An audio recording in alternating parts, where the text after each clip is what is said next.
Bismillahirrahmanirrahim. Qala musannifu rahimahullahu ta'ala wa nafa'ana bihi wa bi ulumihi fid dharain amin. Alhamdulillahilladzi ikhtassa qauman li mahabbati wa aqama qauman li khidmati wassalatu wassalamu ala asyrafil anbiya'i wal mursalin sayyidina wa maulana Muhammadin amin wa ala alihi wa ashabihi ajma'in amma ba'du. فهذه ورقات قليلة تحتوي على معاني جزيلة ومناقب عزيزة للعارف الرباني والعالم الصمد أبي البدل الذي يتبعه التالي ويرجع إليه الغالي شيخ الطريقة السمانية في المنطقة الفنجرية الشيخ محمد زيني بن عبد الغني وسميناها بقية المحبين ونسأل الله الكريم المنان ونتوسل بنبيه سيد ولد عدنان أن يجعل نفعها دائم سيلان بيننا وبين الإخوان من وقتنا هذا إلى آخر الزمان ويبلغنا بها إلى فصيح الجنان دار النعمة والامتنان آمين يا رب العالمين. Dengan nama Allah yang maha pengasih lagi maha penyayang, segala puji bagi Allah yang telah memilih ia akan satu kaum untuk mencintainya dan mendirikan ia akan kaum yang lain untuk berkhidmat kepadanya. Shalawat dan salam semoga tercurah kepada semulia-mulia Nabi dan Rasul, junjungan dan penghulu kita, Nabi yang sangat dipercaya dan atas keluarganya dan sahabatnya sekalian. Adapun kemudian daripada itu, bermula ini kitab adalah beberapa lembar yang sangat sedikit namun mengandung makna yang banyak.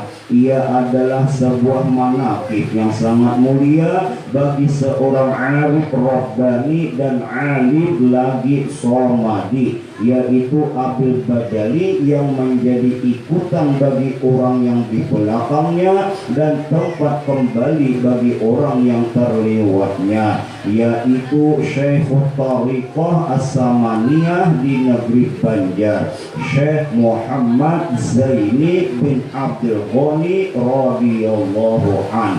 Dan kami beri nama beberapa lembar ini dengan nama Buqiyatul Muhibbin, yakni suatu yang sangat digemari oleh para pecinta. Dan kita memohon kepada Allah yang amat pemurah lagi amat pemberi karunia, dan juga kita bertawasul dengan Nabi Muhammad sallallahu alaihi wasallam agar menjadikan manfaat terus mengalir di antara kita dan di antara saudara-saudara kita dari sekarang hingga akhir zaman.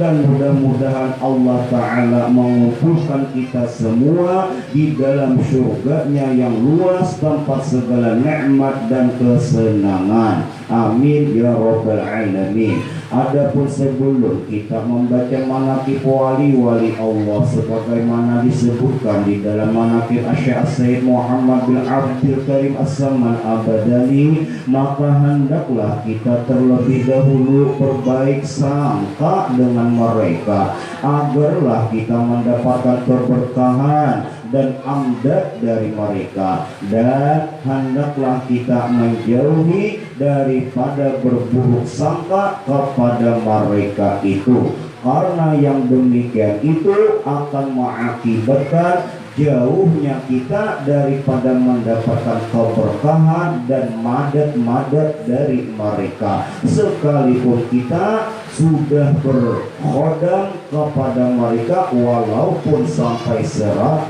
tahun lamanya. Bermula baik sangka kepada Allah dan Rasulnya dan hamba-hambanya yang soleh itu adalah fardu ain, kewajiban yang harus kita laksanakan menurut ijma' ulama. Dalilnya yaitu sebagaimana sabda Rasulullah sallallahu alaihi wasallam, khoslatani laisa fawqahuma syai'un minal khairi husnul dzanni billah wa husnul dzanni bi ibadillah wa khoslatani laisa dunahuma syai'un minasy syarri su'udzon billah wa su'udzon billah, yang artinya wallahu a'lam, dua perkara yang tiada ada di atasnya sesuatu yang lebih baik daripadanya, yaitu berbaik sangka kepada Allah dan berbaik sangka kepada hamba-hambanya.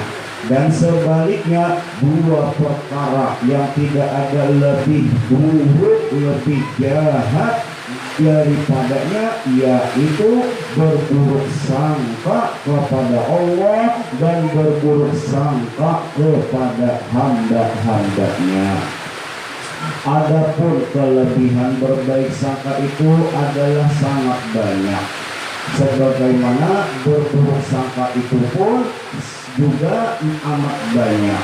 Maka cukuplah bagi kita dengan berbaik sangka, karena yang demikian itu menyebabkan kesudahan umur kita menjadi husnul khotimah, sedangkan berburuk sangka menjadi penyebab kita kesudahannya menjadi su'ul khotimah.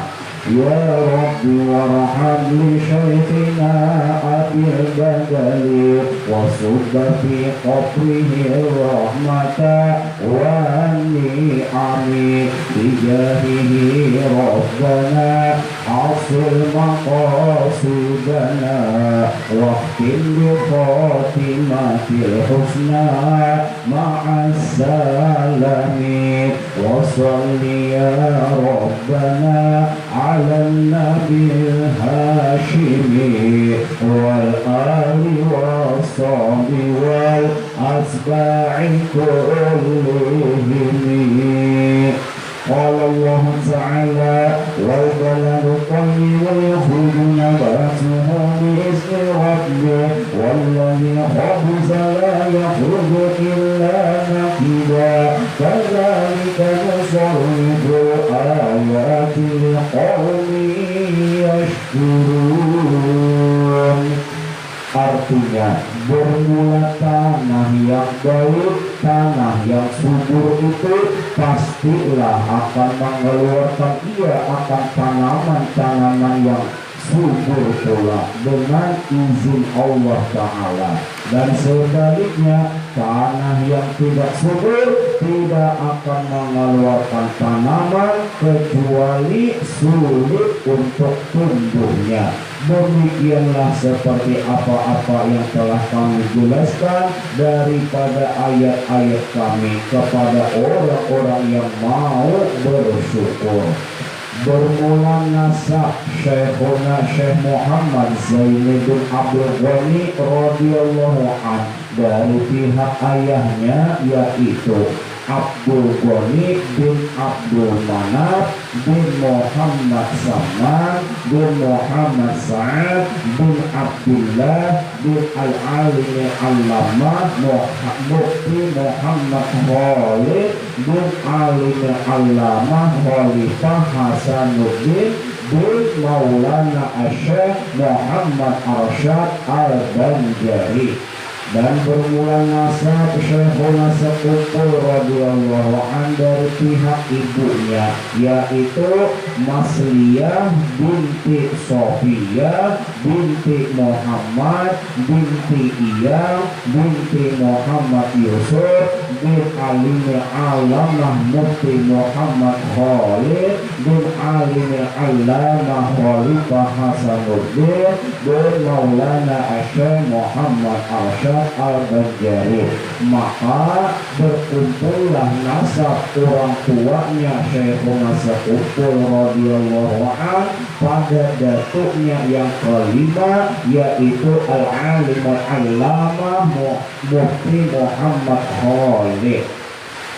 Dan adalah radhiyallahu an ketika di dalam kandungan ibunya, maka ibunya radhiyallahu an diberi oleh Allah Ta'ala akan anugerah, yakni dapat melihat cahaya laksana bulan purnama menuju ke dalam pangkuan. Dan juga ketika ibunya radhiyallahu an sedang mengidap ingin memakan sesuatu makanan atau buah-buahan, maka dikabulkan oleh Allah akan keinginannya itu di dalam mimpi saja. Kemudian sesudah jaga tidak lagi mengingininya, dan ketika mendapati masa kelahiran radhiyallahu an pada waktu itu di negeri di dalam keadaan kacau balau, yaitu waktu tentara penjajah Jepang sudah memasuki negeri Banjar. Dan untuk mendapatkan keamanan, maka kedua orang tuanya keluar dari kampung Keraton ke kampung Tunggul Erang seberang menuju ke rumah Abdullah, yakni sepupu dari neneknya radhiyallahu an yang bernama Sofia. Dan di sanalah mereka tinggal untuk sementara waktu. Dipilihnya kampung Tunggul Erang seberang itu karena di kampung tersebut tidak pernah dimasuki oleh penjajah sebelumnya. Hal itu terjadi karena ada seorang ulama yang bernama Tuan Guru Haji Abdurrahman atau Tuan Guru Haji Adu bin Tuan Guru Haji Zainuddin yang tinggal di sana. Dan ketika radhiyallahu an dilahirkan ke dunia dari perut ibunya, yaitu pada sekitar jam 2 malam Arba' 27 Muharram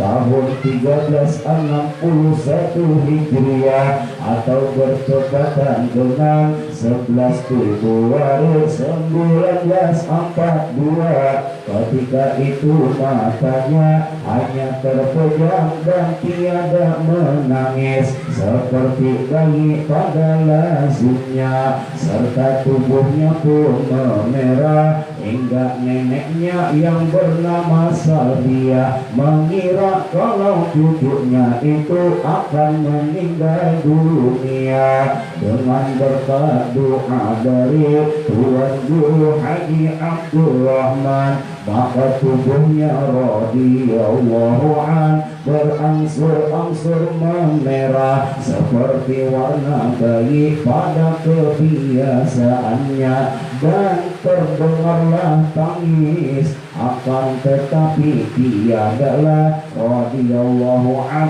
mau menyusul kepada ibunya, namun hanya mau mengisap lidah Tuan Guru Haji Abdurrahman. Setelah beberapa lama diketahuilah bahwa radhiyallahu an itu mau menyusul kepada ibunya tatkala tidak ada orang di sisinya, yakni orang yang bukan semahram.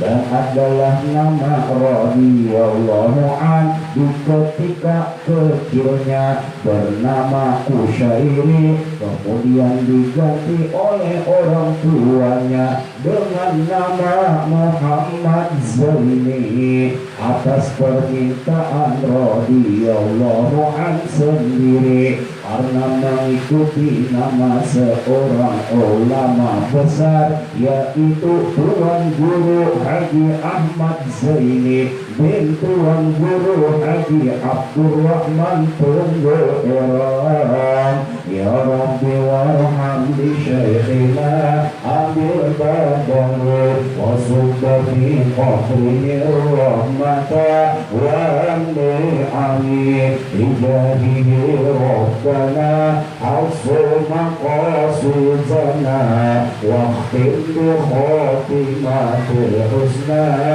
مع السلام وصل وسلم يا ربنا على النبي الهاشمي والآل والصحب والأتباع كلهم. قال الله تعالى ألا إن أولياء الله لا خوف عليهم ولا هم يحزنون الذين آمنوا وكانوا يتقون في الحياة الدنيا وفي الآخرة لا تبديل لكلمات الله ذلك هو الفوز العظيم. Yang artinya wallahu a'lam. Ketahuilah bahwasanya sesungguhnya wali-wali Allah Ta'ala itu tidak ada bagi mereka itu rasa ketakutan terhadap sesuatu di masa yang akan datang. Tidak ada rasa ketakutan, la khauf, apalagi penyakit yang sedang melanda sekarang, virus corona. Ya Pak, bagi kita yang sudah benar-benar mutaba'ah mengikut lawan Nabi, mengikut dengan sahabat, mengikut dengan para ulama soleh, salafus soleh, mengikut dengan para aulia, mengikut dengan abah guru sekumpul, tidak ada sedikit jua pun rasa takutan dengan virus corona. Ya, masih jauh, masih di Jakarta lagi. Mudahan kada sampai ke Kalimantan. Amin. Cuma di hati jangan ada rasa takutan. Allah yang menurunkan penyakit, Allah juga yang menyembuhkan. Nahnu nazzalna al-Qur'an ma huwa shifaa'un. Ya, cukup obat untuk menangkal, mencegah, mengobati daripada virus yang sangat kecil, yang halus, ya, yaitu corona, yang kada boleh dilihat oleh mata, ya, yang kawa hanya dengan alat penyakitnya, virusnya. Maka kita berserah kepada Allah. Allah nama ada akan penyakit, Allah juga nam menghilangkan. Kita cukup bersandar kepada Allah, ya. Hasbunallahu wa ni'mal wakil, ni'mal maula wa ni'mal nasir. Cukuplah yang kita takutkan dengan Allah Tuhan kita sekalian, ya. Apa yang kita takutkan oleh Allah, yaitu mendapat murkanya, yaitu mendapat siksanya. Itu yang kita khawatirkan benar, itu yang kita takutkan benar. Kalau virus, lah bagi para aulia la khaufun. Kayak itu juga kita disuruh mutaba'ah, disuruh mengikut jalannya Rasulullah, jalannya para aulia. Mereka tidak ada rasa takut akan sesuatu yang terjadi di masa mendatang, ya.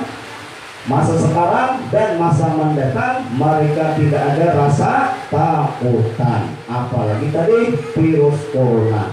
Cuma menurut syariat tetap kita waspada, ya kan? Waspada. Kayak apa mewaspadainya? Yaitu dengan mengamalkan wiridan, mengamalkan hizib, terutama ratibul haddad, ya, ratibul atas jangan kada dibaca, ya, pagi paling kurang, bila awak sore, bila sore kada terbaca, malam, ya, yang penting ada di dalam sehari kita bersyariat, ya, berusaha berikhtiar menangkal daripada yang namanya virus-virus penyakit yang sekarang mendunia, ya.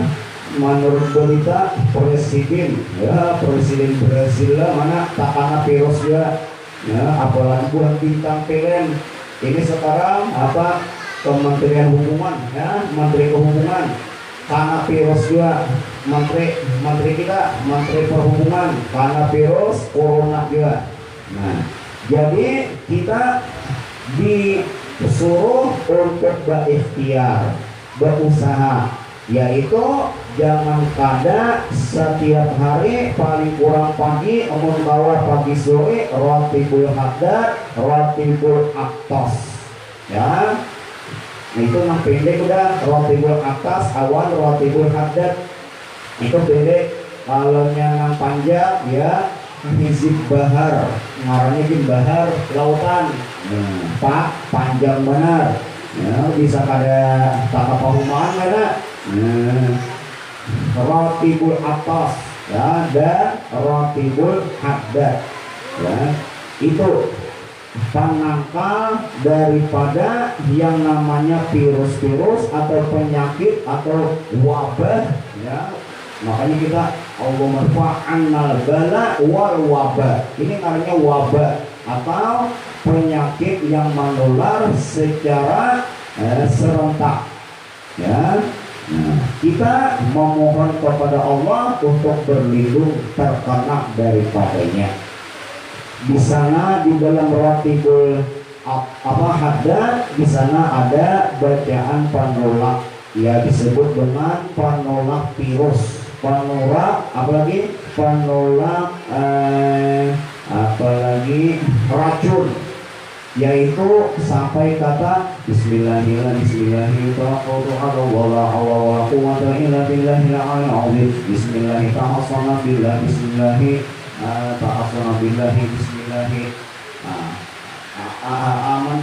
ingat pokoknya sampai bismillahirrahmanirrahim tahassan aku ya kita bismillahirrahmanirrahim la yadurru, nah sampai sana bismillahirrahmanirrahim la yadurru ma'asmihi syai'un fil ardi wa la fis sama'i wa huwa sami'ul alim. Bismillahirrahmanirrahim la yadurru ma'asmihi syai'un fil ardi wa la fis sama'i wa huwa sami'ul basir, wa huwa sami'ul basir. Bismillahirrahmanirrahim la yadurru ma'asmihi syai'un fil ardi wa la fis sama'i wa huwa sami'ul basir. Sampai 3 kali.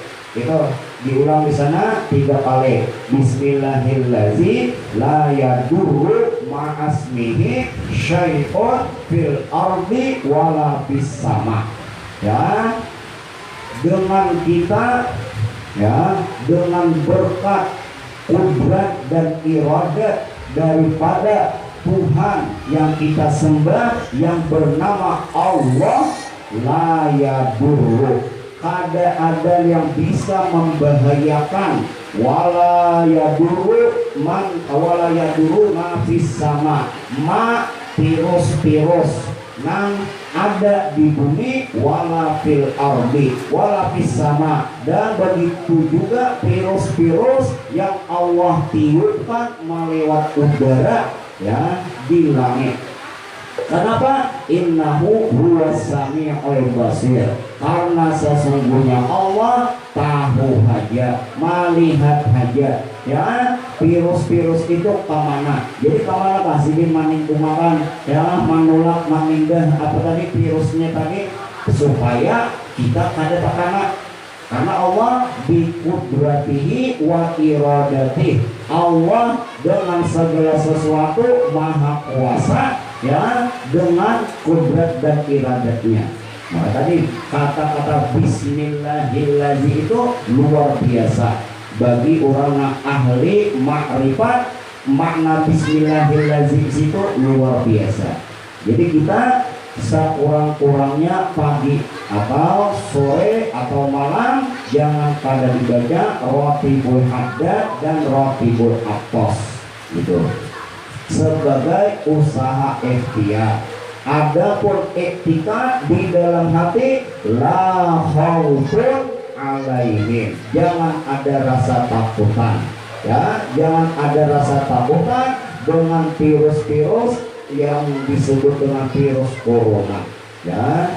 Kita tetap bertuhankan Allah ya. Allah menurunkan Al-Quran, adalah Al-Quran itu syifa'un wa hudan wa rahmah, penyembuh ya kan. Penyakit apa saja baik yang dahulu atau yang sekarang yang akan datang itu semuanya ada penyembuhnya di dalam Al-Quran ya. Kembali, jadi adalah aulia Allah Ta'ala itu tidak ada rasa takut bagi mereka sedikit jua pun.